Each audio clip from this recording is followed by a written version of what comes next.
now everything else is just a bonus, right?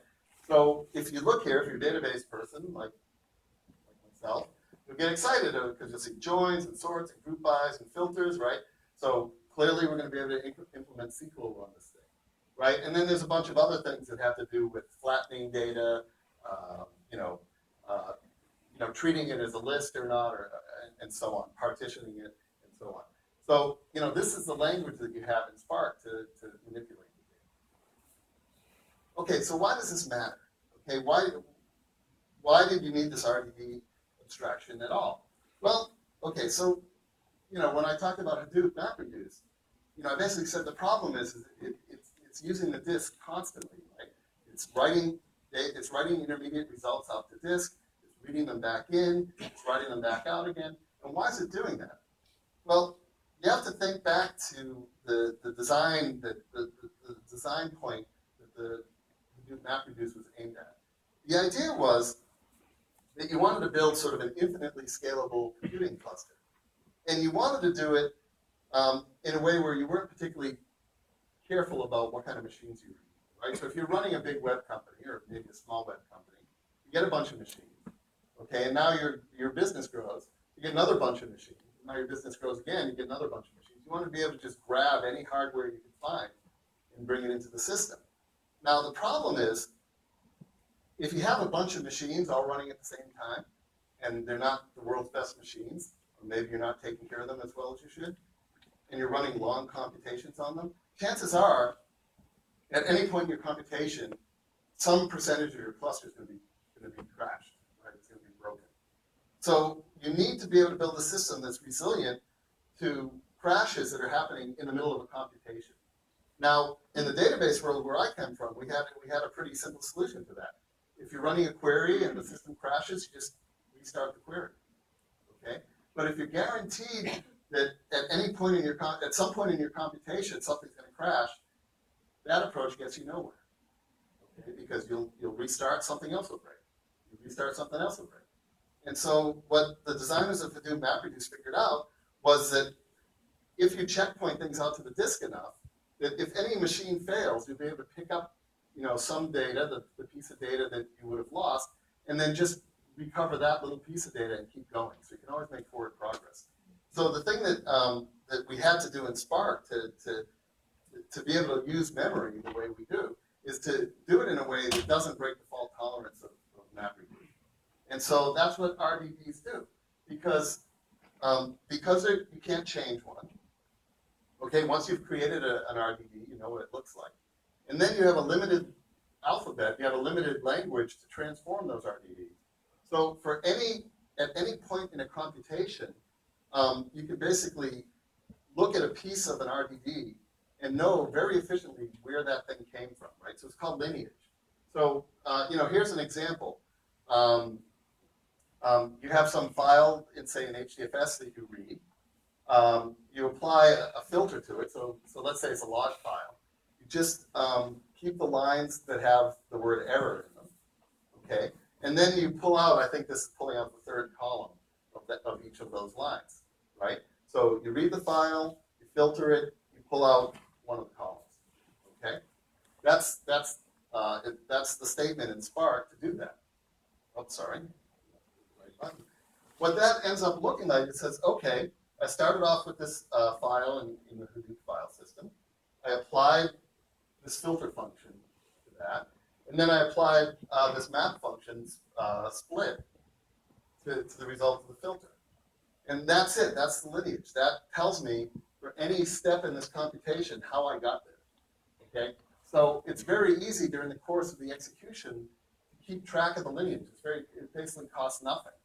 And then if any machine fails, all you have to know is which part of which RDB you lost, and then you've got the recipe to recreate it, even if you have to go back to the original file.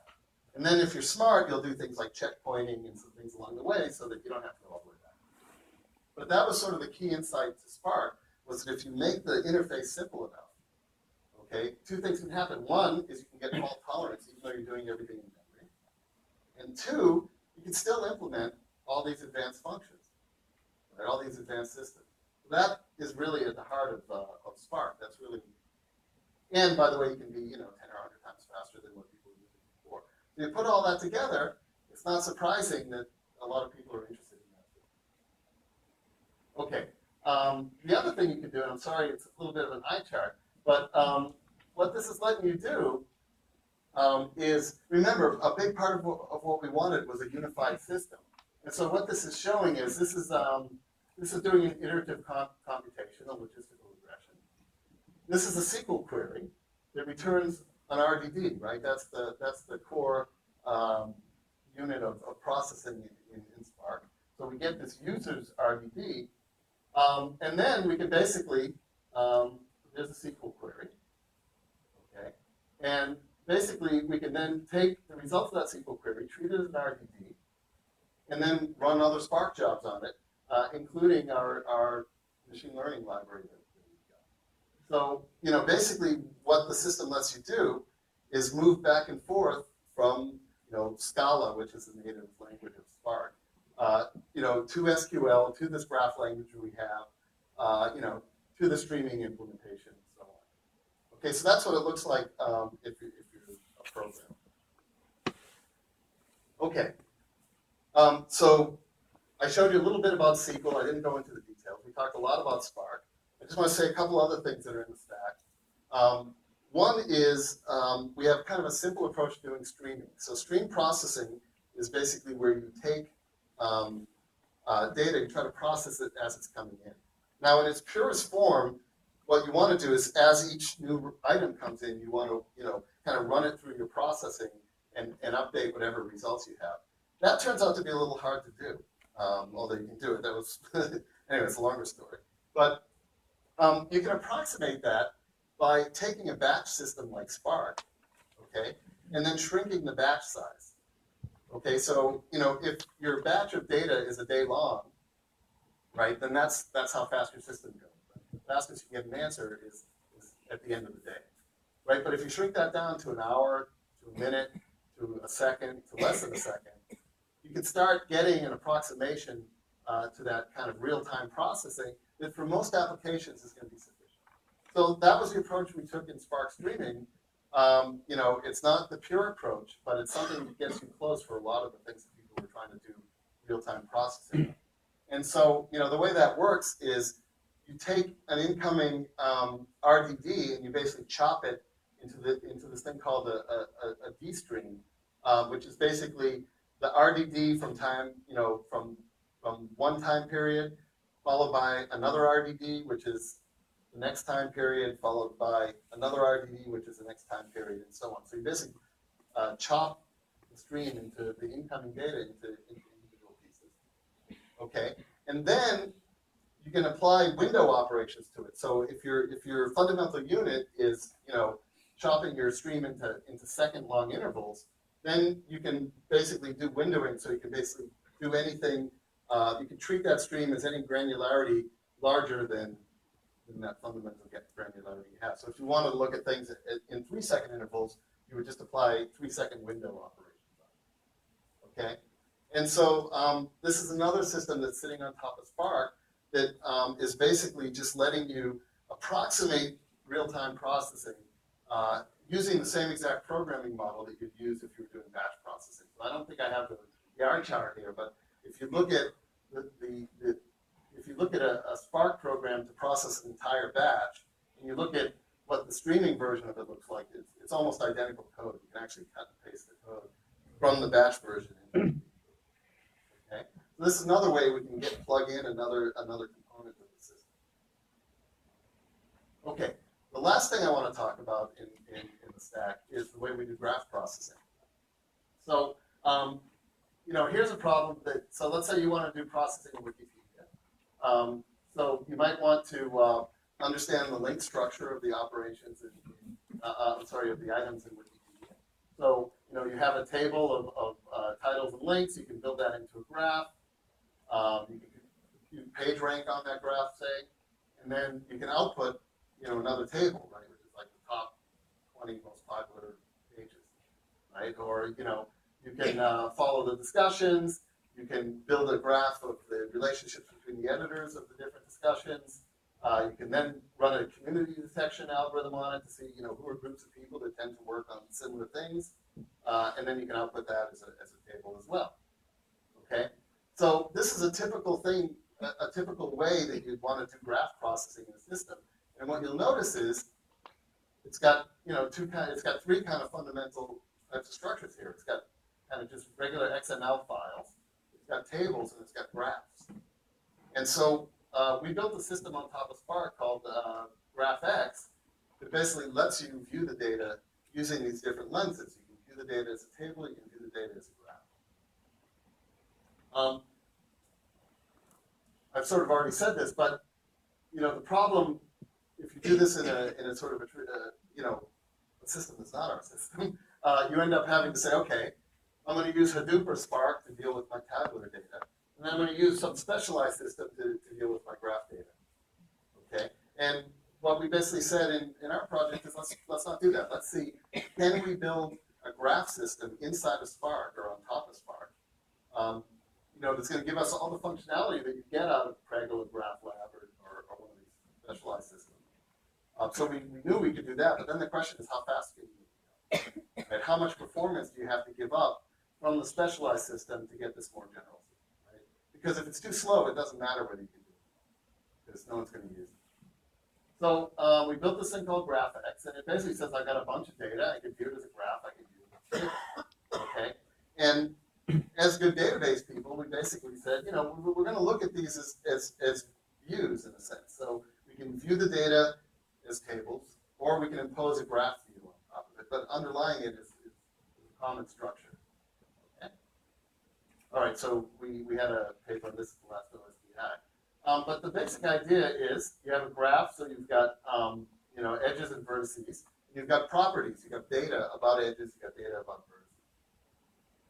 And what we do is we say, okay, we're going to store the vertices as a table, okay? And we're going to have to partition that, so we use this thing that's done in modern graph systems called the vertex cut, okay?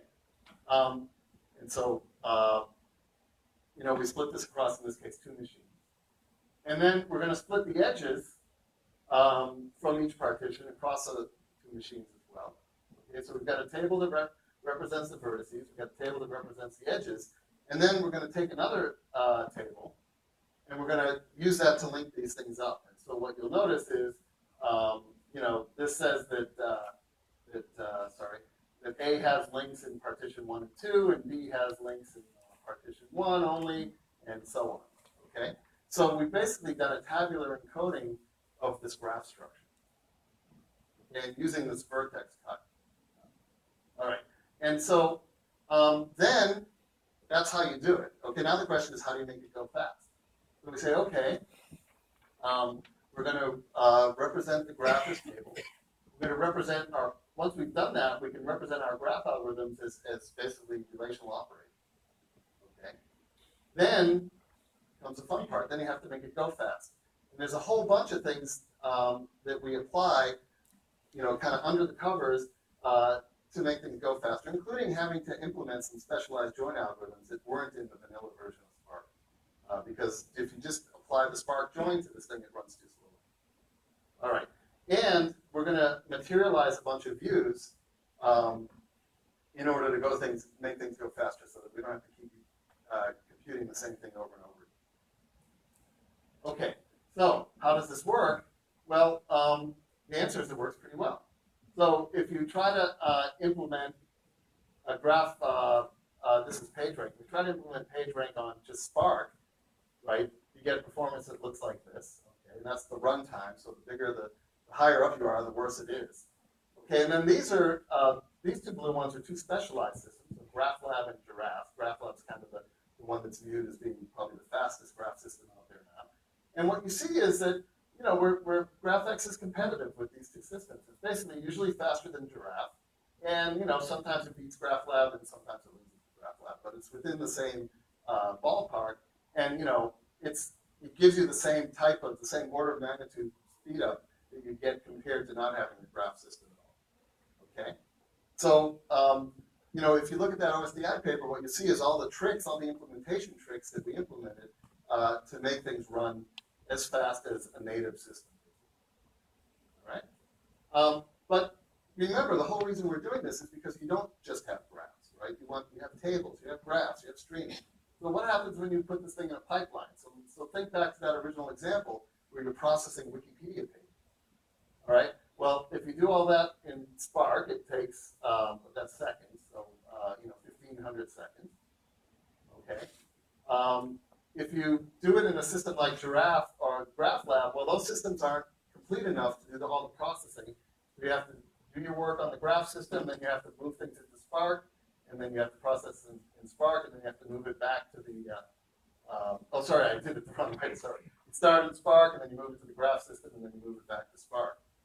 Okay. But in our system, it's all in the same system, and you can shrink down that time. You don't have to be copying things around. Okay. So, the amazing thing to us when we did this was we were going to be happy if we could get within a small factor. We expected to be slower than the specialized system.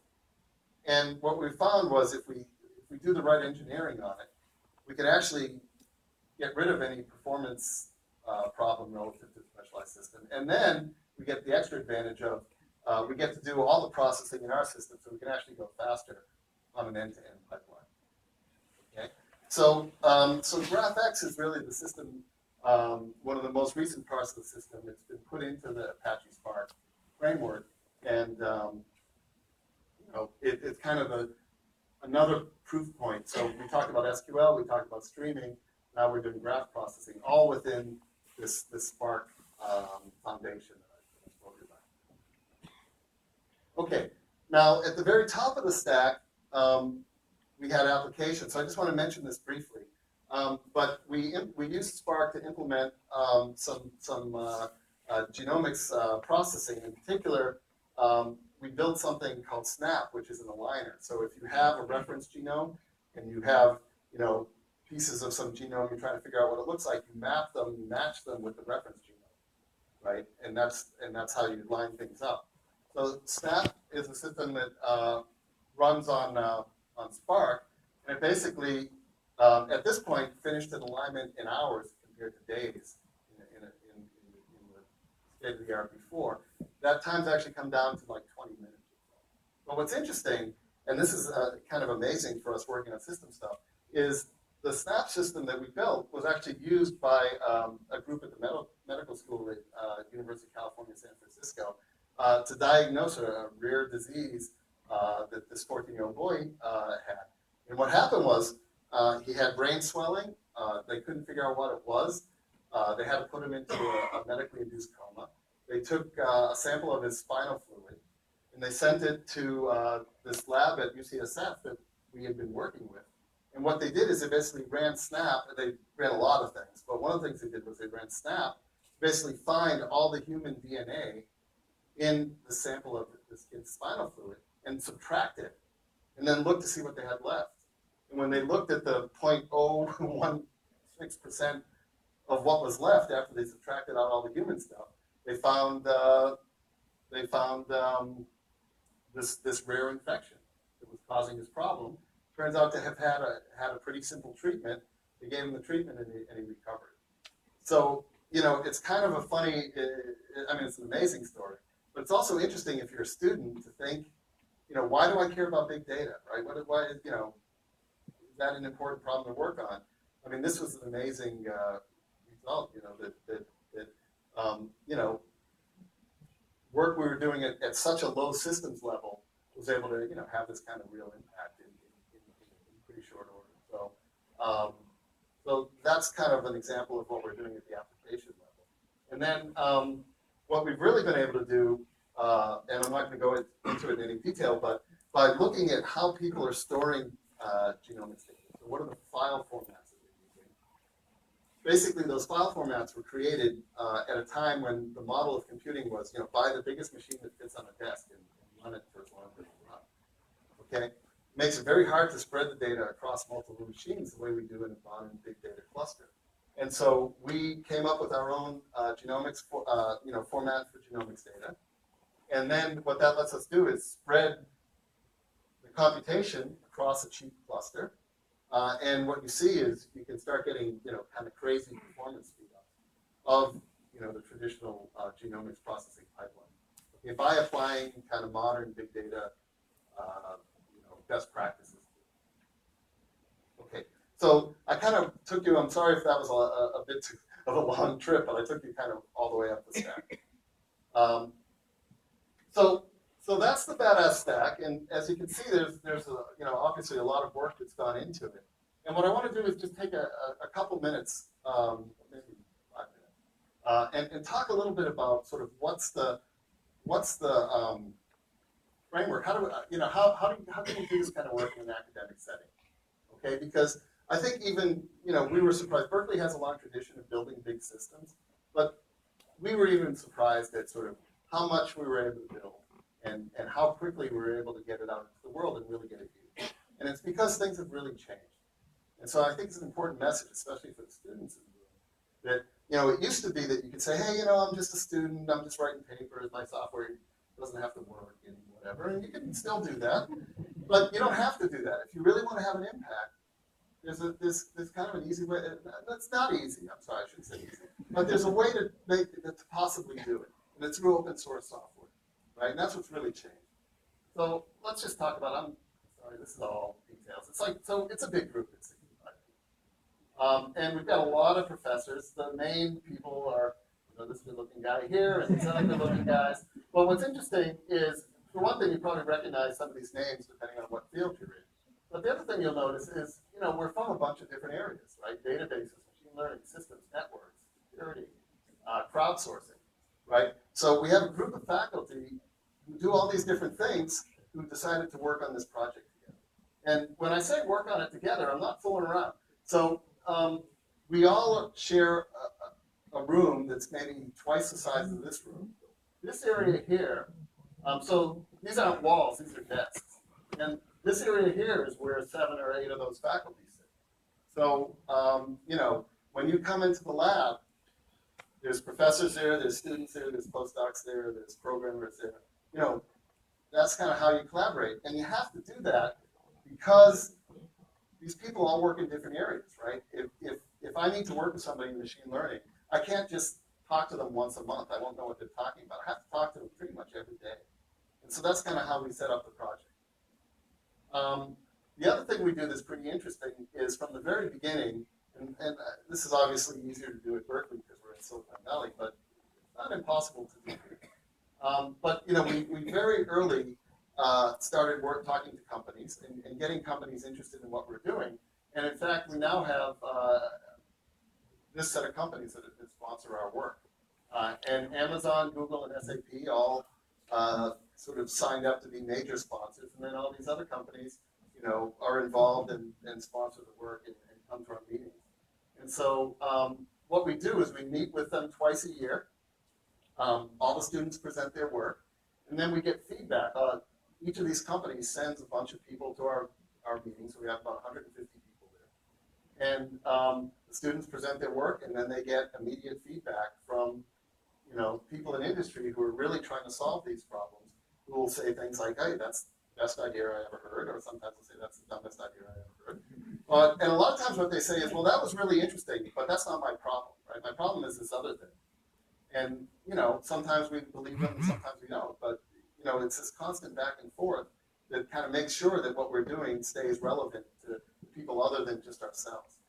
So this is a big part of what we do. So 2 big things. One is take people from a bunch of different areas, put them together, even in the same room if you want to. And second of all, don't try to hide what you're doing from the industry, but try to bring them in. So we do that. And then we worked really hard to, as we started releasing open source software, we started trying to build a community around it. So it's not enough to just kind of write some software and put it out there.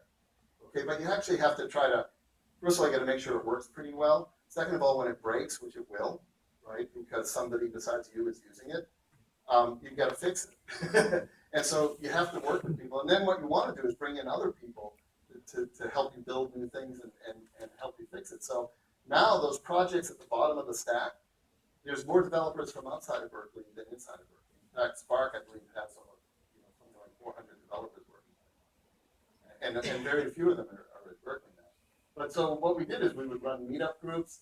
This is kind of interesting. I looked and I said, oh, great, we have a Hong Kong meetup group, right? These are all the meetup groups in Spark, but it's Shenzhen. But it's close. You can just take the train up there. And you can go to a meeting about Spark, or you can start one here.